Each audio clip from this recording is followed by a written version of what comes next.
You are listening to Diabolical Democracy Debunked, written by Gregory Heary, read to you by Omar Abu.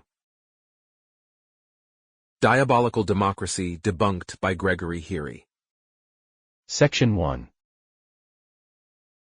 Systematically, democracy in itself is directly opposed to religions. They cannot coexist. In both the Bible and Quran, when Talut, Saul, was appointed to be the first king of Israel, the people rejected God's decision and wanted to choose someone themselves, to which God said no. This was one of the earliest attempts at democracy in the history of the world, and it was divinely rejected as a form of government, because only God has the right to make laws, and the laws of God are the only ones that can be just, since God is the most just and knows us better than we do ourselves. Another attempt at democracy which had more effect happened with the pagan Greek Athenians who founded the Athenian League and created a proxy thalassocratic empire. Inevitably, they became obnoxiously corrupt, and the inability of democracy to remove corruption from government was exposed. Then their neighbors, allies, united against them and conquered them, thereby ending the democracy experiment. Democracy has been subsequently retried again and again throughout history, with similar results, typically ending with the fall of an empire which historians incorrectly attribute to economic or military reasons, such as the Roman Republic, better known as the Roman Empire. In Italy before the Renaissance, democracy was tried again, but the people rejected democracy and overthrew their democratic city-states, replacing them with dictatorships. Notable examples include Perugia in 1389 CE, Bologna in 1401 CE, Siena in 1477 CE, and Rome in both 1347 CE and 1922 CE. In fact, had democracy not been abolished in Italy, the Renaissance likely would have never occurred. The famous Renaissance men like Leonardo da Vinci, Michelangelo, Raphael, Donatello, and such lived under dictatorships, and as a result their talents were noticed and cultivated. Once democracy came to Italy again, the talent disappeared and got lost in the masses because favoritism of talent contradicts democratic principles of equality, equal opportunity, and equal rights. Throughout history, people have tried democracy, found out it sucks and doesn't work.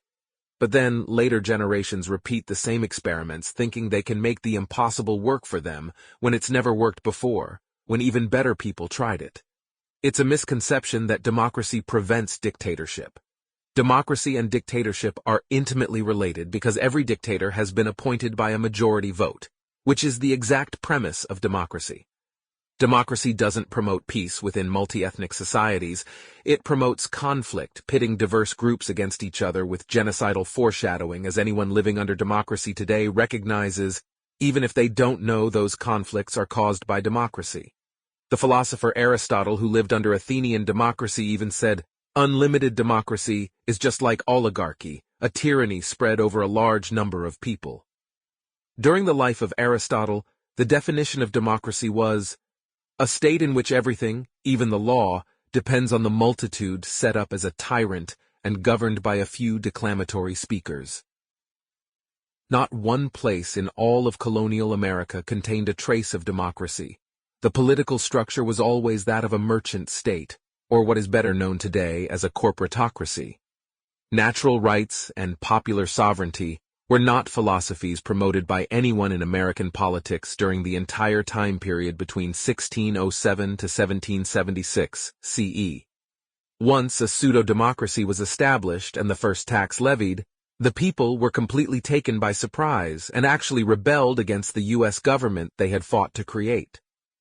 One famous rebellion that gained too much publicity for history to ignore was the Whiskey Rebellion, that was singularly raised in opposition to taxes. However, because these taxes were being paid to the U.S. government and not the English government, the Founding Fathers were on the side of taxation and mercilessly slaughtered the tax evaders they had previously paid to fight against the British in the American Continental Army. The tax rebels actually used the same slogan of "no taxation without representation" as a rallying cry, saying that they weren't represented and the taxation was unjust. This was because they thought political cliché "the people" meant them, and that anyone who represented them would never agree to any taxation at all. Sample complete. Ready to continue?